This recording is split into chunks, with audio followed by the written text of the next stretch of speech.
Alors, dans cette vidéo, on va s'intéresser à l'ensemble des primitives d'une même fonction. Donc, je vous ai mis d'abord un premier exemple dans le cours. Si vous avez grand F, par exemple, qui est la fonction 3x carré plus 2x, et grand G qui est 3x carré plus 2x plus 6, j'ai donc ajouté juste une constante à la fin de la fonction grand G par rapport à la fonction grand F. Quand on les dérive, on va trouver 6x plus 2 pour toutes les deux. Elles ont la même dérivée. Ce sont donc grand F et grand G, toutes les deux, une primitive de la fonction petit f. Donc en fait, des primitives d'une fonction, il n'y en a pas qu'une quand il en existe, il y en a en fait une infinité. Et on va démontrer que toutes les primitives, en fait, sont égales à une constante près. On dit que deux primitives d'une même fonction diffèrent d'une constante. C'est ce que vous avez dans la propriété en dessous. Les primitives s'écrivent tous sous la forme grand F plus petit c, où c est un réel, donc une constante, quand on a une primitive grand F. Alors on va démontrer ce résultat que j'ai réécrit ici. On va montrer que si petit f est une fonction définie sur i et qu'elle admet une primitive grand F, alors toutes les fonctions de la forme grand F plus c sont des primitives. Et inversement, si on a une fonction de la forme grand F plus c, c'est une primitive.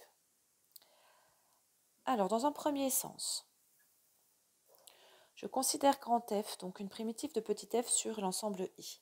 Ça veut dire que sa dérivée, grand f', elle est égale à petit f.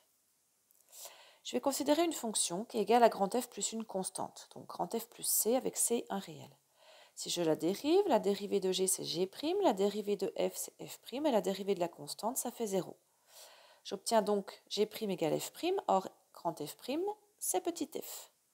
Donc la dérivée de grand G c'est petit f. On en déduit que grand G est aussi une primitive de petit f. Donc si grand G s'écrit grand F plus une constante, c'est aussi une primitive de petit f. Réciproquement, on va donc partir d'une fonction grand G qui est une autre primitive de petit f cette fois. Et on va essayer de démontrer que grand G, c'est grand F plus une constante. Pour ça, on va considérer donc la fonction h qui est égale à grand F moins grand G, la différence entre les deux fonctions. On va la dériver. La dérivée de h, que j'ai noté h', c'est donc f' moins g'. Grand F' c'est petit f, mais grand G' c'est petit f aussi, puisque grand G et grand F sont deux primitives de la fonction petit f. Donc la dérivée de h, c'est petit f moins petit f, qui fait donc 0. Ce qui signifie que grand H est une fonction constante. Je vais noter C, cette constante. Alors, notre grand F moins grand G, c'est la constante petit c. Autrement dit, grand F, si je passe la constante de l'autre côté, c'est G plus la constante. On a donc démontré que deux primitives quelconques de petit f diffèrent d'une constante.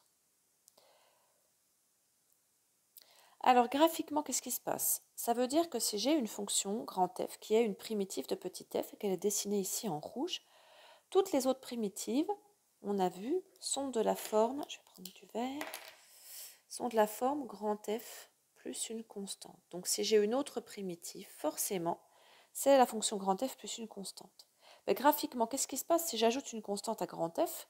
Si j'ajoute une constante positive, je vais monter la courbe en fait de C partout, donc je vais faire une translation vers le haut. Donc j'obtiens une nouvelle courbe de la fonction f plus grand C. Si j'en dessine une autre et que j'ajoute une autre constante, par exemple je vais arriver ici.